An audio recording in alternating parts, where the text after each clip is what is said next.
বলো নওজোয়ান ইনশাআল্লাহ। তোমরা চেষ্টা করো আব্বা, নষ্ট হইও না। নষ্ট হইলে কেউ মনে রাখবে না। পচে গেলে মানুষ ফেলে দিবে। আবর্জনা মানুষ ফেলে দেয়, পচা জিনিস মানুষ ফেলে দেয়, নষ্ট হয়ে গেলে মানুষ ফেলে দেয়। তুমি যদি চরিত্রহীন নারী দেখে দেখে, ছবি দেখে দেখে, অশ্লীল দৃশ্য দেখে দেখে, উলঙ্গ ছবি দেখে দেখে আব্বা শরীরটা, চরিত্রটা, আখলাকটা নষ্ট করে ফেলো, কেউ খবর নিবে না। খবর নি। মা বাপ, আপন বাবা এক সময় বলে ফেলে নিজের মার কাছে, নিজের স্ত্রীর কাছে, এই অজাত মানুষ হইতো না, বাদ দাও। আপন পুতের ব্যাপারে বলে ফেলে এই অসভ্য আর মানুষ হইতো না, বাদ দাও। তারে যেটা মনে করি এটা করতে কও, আমি জানি না তার ব্যাপার। কোনো বাবা যদি এটা বলে ফেলে, এবার তারে ডাকবে কে?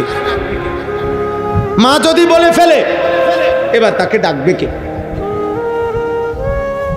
বলো ভাই। এই জন্য ফজরের নামাজ পড়ো। ফজরের নামাজ বরকতপূর্ণ নামাজ। নবী সাল্লাল্লাহু আলাইহি সাল্লাম বলেছেন, মান সাল্লা সালাতাস সুবহি ফাহুয়া ফি জিম্মাতিল্লাহ। যে ফজরের নামাজ পড়লো সে নিজেকে আল্লাহর হাতে তুলে দিল, আল্লাহর সুপুর্দ করে দিল, আল্লাহর জিম্মায় ঢুকে গেল। সুবহানাল্লাহ, সুবহানাল্লাহ। এজন্য আমরা প্রত্যেকটা যুবকের পরিবর্তন চাই। বলেন ইনশাআল্লাহ, বলেন ইনশাআল্লাহ। আমার মাদ্রাসা কুমিল্লা ক্যান্টনমেন্ট, ময়নামতি, সাহেবের বাজার, আলহামদুলিল্লাহ মাদ্রাসায় এই বছরও 534 জন ছাত্র আছে, নিয়মিত ক্লাস করে। 450-র উপরে ছেলে বোর্ডিংয়ে থাকায় আমি আরেকটা বড় জায়গা কিনছি আমার মাদ্রাসার জন্য। 115.5 শতক জায়গা, একসাথে প্রায় 2,67 লাখ টাকা শুধু জায়গার দাম।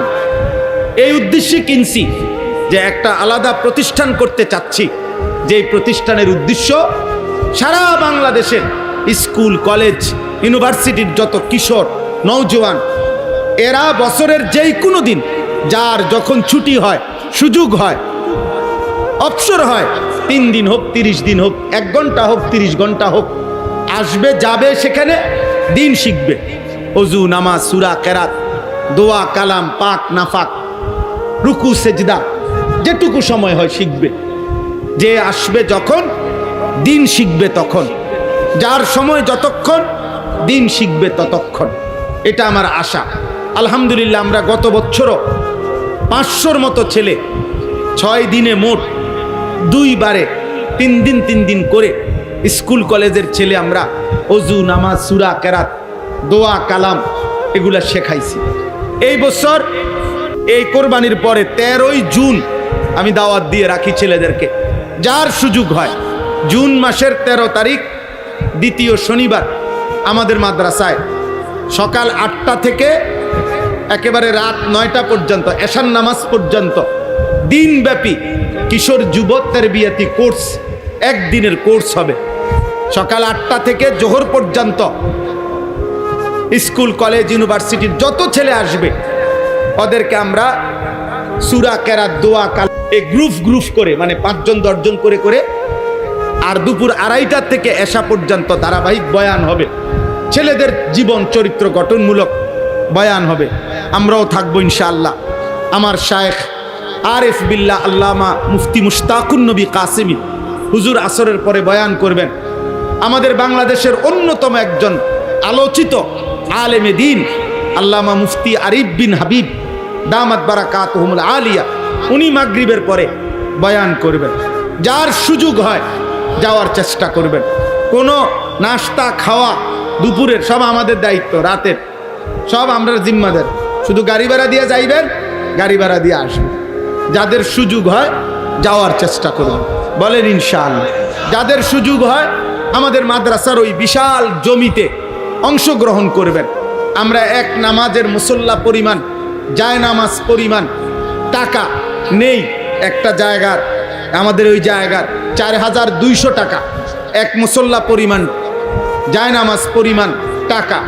আমি কাগজ দেই সারা দেশে, হ্যান্ডবিল আছে আমার, হ্যান্ডবিলের মধ্যে আবেদনটা লেখা আছে, বিকাশ নাম্বার আছে, অ্যাকাউন্ট নাম্বার আছে। যার সুযোগ হয়, একটা বড় স্বপ্ন, একটা বড় কমপ্লেক্স হবে, যে পারে অংশগ্রহণ করবে। আল্লাহ তাআলা তৌফিক দান করেন। আপনাদের প্রত্যেকের কাছে আমরা অনুরোধ করলাম, আপনারা আপনাদের ছেলেদের দিকে নজর দেন, আপনাদের মেয়েদের দিকে নজর দেন, আপনাদের পরিবারের স্ত্রী সন্তান ছেলে মেয়ের দিকে আখিরাতের বিষয়ে আরেকটু যত্নবান হন। ইদানিং কালে আইসা আমরা বেশি অভিভাবকরা বাড়ি ঘর বিল্ডিং দালান বাজার সদাই বিদেশ আর ছেলে পেলেকে তার হাতে ছেড়ে দিচ্ছেন। এমনি তো বাবা সন্তান মানুষ হয় না। মানুষের বাচ্চার গাভীর বাচ্চা এক না, গাভীর বাচ্চা পুরা গ্রাম দৌড়ায়, কারণ তার শুধু একবেলা আইসা দুধ খাইলেই চলে, ঘাস কদ্দুর খাইলেই চলে, তার কোনো আখলাক শিখা চরিত্র শিখা এমন কোনো বিষয় নাই। কিন্তু মানুষের বাচ্চা আর গরুর বাচ্চা এক না। মানুষের বাচ্চাকে শুধু ভাত খাইলে হয় না, মানুষের বাচ্চা শুধু ঘুম যাইলে হয় না, মানুষের বাচ্চাকে ঈমান শিখতে হয়, ইসলাম শিখতে হয়, আখলাক শিখতে হয়, চরিত্র শিখতে হয়, চরিত্র শিখতে হয়। হাদিসের মধ্যে স্পষ্ট আছে, মিশকাতের মধ্যে এই হাদিস আছে, এক সাহাবী আয়েশা নবী সাল্লাল্লাহু আলাইহি সাল্লামকে জিজ্ঞেস করছে, ইয়া রাসূলুল্লাহ আমাকে নামাজ শিখিয়ে দেন। তিনি নবী সাল্লাল্লাহু আলাইহি সাল্লাম বললেন, তুমি আমাদের সাথে 2 দিন থাকো, 2 দিন থাকো এবং প্রত্যেক ওয়াক্ত নামাজে আমাদের সাথে নামাজ পড়ো। তখন 2 দিন টানা সাহাবী নবীজির সাথে নামাজ পড়ছেন, দেখছেন। আল্লাহ নবী সাল্লাল্লাহু আলাইহি সাল্লাম বললেন, 2 দিন পরে তুমি কি এই 2 দিনের ধারাবাহিক নামাজ দেখেছো? সাহাবী বললেন হ্যাঁ। আল্লাহ নবী বললেন, তাহলে এভাবেই সারা জিন্দেগি নামাজ পড়ো। তাহলে নবীজি নিজের কাছে রাইখা কি করছেন বলেন না? শিখাইছেন। কি করছেন? শিখাইছেন। হযরত মালিক ইবনুল হুয়াইরিস একজন সাহাবী, বুখারী মুসলিমের হাদিস। আল্লাহর নবী বলেন, ওই সাহাবী বলেন, আমরা 14-15 বছরের কিশোর ছেলে, এক বয়সী আমরা কয়েকজন নবীজির কাছে আসলাম, এসে থাকার অনুমতি চাইলাম। নবীজি আমাদেরকে থাকতে দিলেন দিন শিখার জন্য। সাহাবী বলেন, ফাআকামনা ইনদাহু 20 ইয়াওমান, আমরা 20 দিন টানা নবীজির কাছে ছিলাম। বুখারীর হাদিস, মুসলিম শরীফের হাদিস। আমরা 20 দিন নবীজির কাছে ছিলাম। 20 দিন থেকে আল্লাহর নবীর কাছে আমরা দিন শিখলাম। 20 দিন পরে দেখেন, 20 দিন পরে নবীজি এবার বললেন, ইরজিউ ইলা আহলিকুম, তোমরা তোমাদের বাড়িতে ফিরে যাও।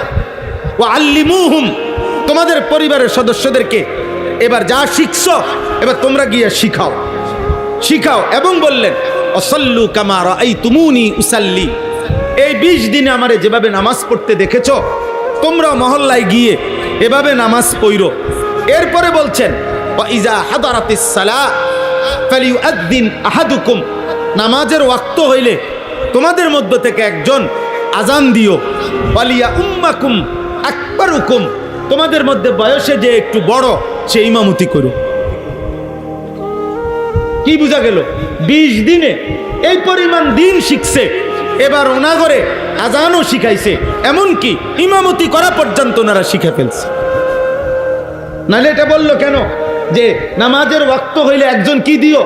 আজান দিও। আর তোমাদের মধ্যে বয়সে যে একটু বড় সে কি করো? ইমামতি করো। তাইলে ওয়া নাহনু শাবাবাতুন মুতাকারিবুন, হাদিসের শব্দ। উনি বলেন আমরা ছিলাম এক বয়সী যুবক। তাহলে 14 বছরের সাহাবী, 15 বছরের সাহাবী নবীজির কাছে দিন শিখছে, দিন শিখছে। 10 বছরের সাহাবী দিন শিখছে, 13 বছরের সাহাবী নবীজির কাছে থাইকা দিন শিখছে। আপনারা আপনাদের এই সন্তানদেরকে দিন শেখান, স্কুলে পড়ুক, কলেজে পড়ুক, ইউনিভার্সিটি পড়ুক, কোনো অসুবিধা নাই, কিন্তু কিছুটা সময় আলাদা করেন, আলাদা করেন। প্রিয় ভাই, তোমাদেরকেও বলি ভাই, দিন শিখো, আল্লাহকে চেনো। আব্বা মুসলমান, অথচ এই জিব্বা আল্লাহর দেওয়া, সেই জিব্বায় আল্লাহর দেওয়া কোরআন একটা লাইন দেখা দেখা যেই মুসলমান আল্লাহর কোরআন দেখে দেখেও শুদ্ধ পড়তে পারে না, আহা, তার চাইতে বড় দুর্ভাগা বদনসিব মন্দ কপাল আর কে হইতে পারে? যার দেওয়া চোখ, সেই চোখে মালিকের কোরআন দেখে না। যার দেওয়া জিব্বা, ওই চোখে আল্লাহর কালাম পড়তে পারে না। এর চাইতে বড় দুর্ভাগ্য আর কি? এর চাইতে বড় দুর্ভাগ্য কি ভাই? বলেন আপনি। আমি তো প্রায় বলি, ওই যে অসংখ্য মুসলমান আছে আমাদের সমাজে যাদের উপরে হজ ফরজ, কিন্তু 60 বছরেও যেই মুরব্বীর হাতে 3টা ফুট বিদেশ গেছে, 3 বিল্ডিং করছে, মেয়ে বিয়ে দিছে, কত কিছু করছে উনি, কিন্তু উনার কপালে আল্লাহর ঘরে যাওয়াটা জোটে নাই, কাবার কালো গিলাফ দেখে নাই, মদিনার রওজা নবী সাল্লাল্লাহু আলাইহি সাল্লামের সামনে দাঁড়াইবার মতো মহব্বত কলিজায় জাগে নাই। আপনি কিসের আশেক মিয়া? গায়ের জোরে বললে হবে মিয়া? হ্যাঁ, 60 বছরে 70 বছরে, অথচ স্পষ্ট মাসআলা আপনারা যে কাউকে জিজ্ঞেস করলে পারবেন, যেই ব্যক্তির, যেই মুসলমানের বসত বাড়ির অতিরিক্ত, মানে যেখানে মানুষ থাকে এর অতিরিক্ত এতটুকু জমি আছে, যার জমি, ফসলের জমি, যে জমির কিছু অংশ বিক্রি করলে হজের টাকা হবে, বাকি জমিটা দিয়া সে তার সংসার চালাইতে পারবে, সংসারের 1.5 মাসের আসা যাওয়ার খরচটুকু দিয়ে যাইতে পারবে। কিছু জমি বেচলেই, একাংশ জমি আছে 15 শতক, মনে করেন 5 শতক বেচলেই হজের টাকা হয়, এবং বউ বাচ্চা ওই যে হজে থাকবে যে কয়দিন, এই কয়দিনের বাজার সাজারের টাকা হবে, আর বাকি জমি তো আছেই, ওইটা দিয়েও আইলে চলতে পারবে। এই কোরআন হাতে বললাম আল্লাহর কসম, ওই মুসলমানের উপরে হজ করা ফরজ, ফরজ, ফরজ। এবং এমন মুসলমান যদি হজ না করে মরে যায়, তো আল্লাহর নবী বলছে ওইটা হয়তো ইহুদি মরছে, নয়তো খ্রিস্টান মরেছে, মুসলমান মরে নাই। আমনের বুঝে না ধরলে আপনি আমনের কাছের হুজুরে জিগা, আপনি বলেন এই হিসাব করলে মাহবুব ভাই আমাদের সমাজের কি পরিমাণ মুসলমান বয়স্ক লোকদের হজ ফরজ বলেন? 1 কোনা জমি বেচলে এরকম 10-12 হজের টাকা হইব, এমন মানুষ নাই? কথা বলেন না কেন? আল্লাহর নবী বললেন ওই লোকের মৃত্যু হবে, কিসের মৃত্যু? ইহুদির মৃত্যু, খ্রিস্টানের মৃত্যু, মুসলমানের নয়। যিনি সুপারিশ করবেন তিনি এ কথা বলছেন, তো সুপারিশ করব কোন আব্বায়? আপনার কোন বাপে সুপারিশ করবে? হ্যাঁ, গপ মারে সাধোহানে বইয়া গেলাম হইলে মনটা তো চায়, কার মনে না চায়? 3টা ফুট এই বয়সে বিদেশ পাঠাইছি, তারা যদি দয়া কইরা পাঠায় বাপেরে বিদেশ, আরে হজে, তাইলে তো যাইলাম হইল। বুঝি মানুষে ফুট বিদেশ পাঠালেনি হজ ফরজ হয়? কথা বলেন না কেন? হজ ফরজের সাথে ফুতের বিদেশ কি? মেয়ের বিয়ের কি সম্পর্ক? বিল্ডিং এর কি সম্পর্ক? আমা কিও কোন হুজুর, অন মেয়ে বিয়ে দেয় সারি নাই, কদুর গদ্দু আর করি নাই, এত সকাল হজ কি এর? না, এত সকাল হজ না, হজ করবেন আপনি 200 বছর পরে। আপনি হজ, আপনি তো বাঁচবেন 600 বছর পৃথিবীতে, কাজেই আপনার বয়স যে সময় হবে 550, ফোনে 600, এই সময় হজ করেন। আপনি এত সকাল কীর্তন করবেন? আপনি তো আসছেন নূহ আলাইহিস সালামের হায়াত নিয়ে,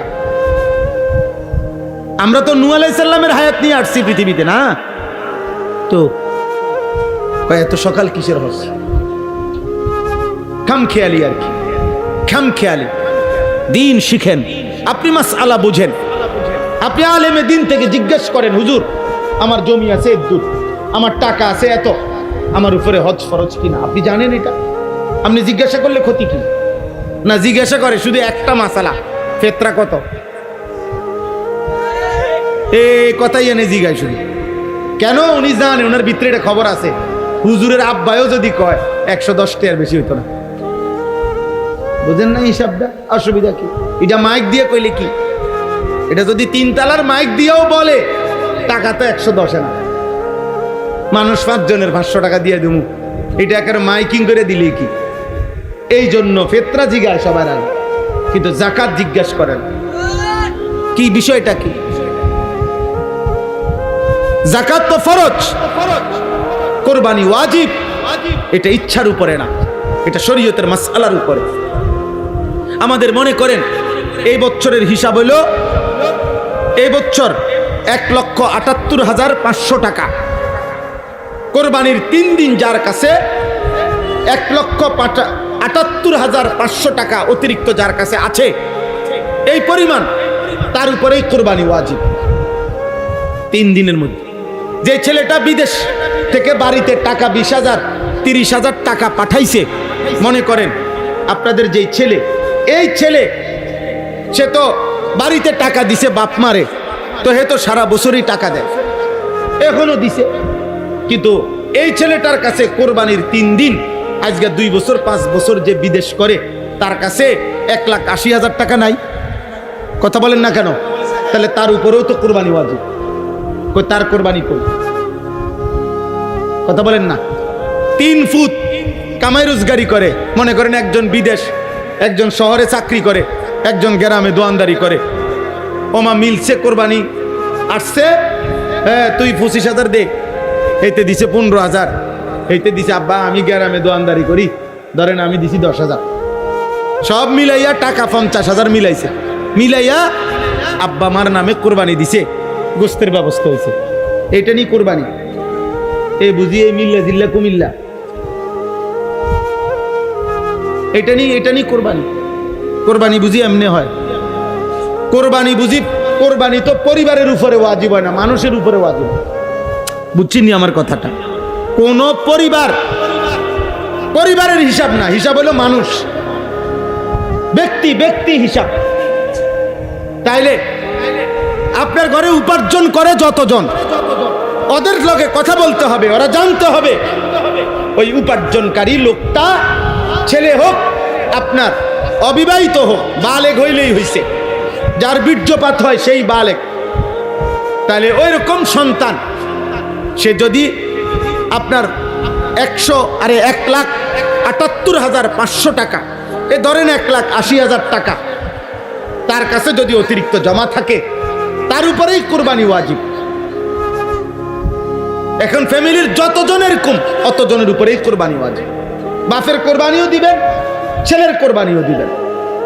মহিলাদের মধ্যে যে সমস্ত মহিলা ওনার কাছে কিছু স্বর্ণ আছে, 1 বড়ি 1.5 বড়ি মনে করেন, আর ওই কোরবানির 3 দিন ওনার কাছে কিছু টাকাও আছে, 30,000 টাকা, 10,000 টাকা, 5,000 টাকা, তো স্বর্ণ আর টাকা এই দুইটা মিলাইলে যদি 1,80,000 টাকা হয় দাম, দুটোটার দাম মিলাইলে, তাহলে নিঃসন্দেহে ওই মহিলার উপরে কোরবানি ওয়াজিব।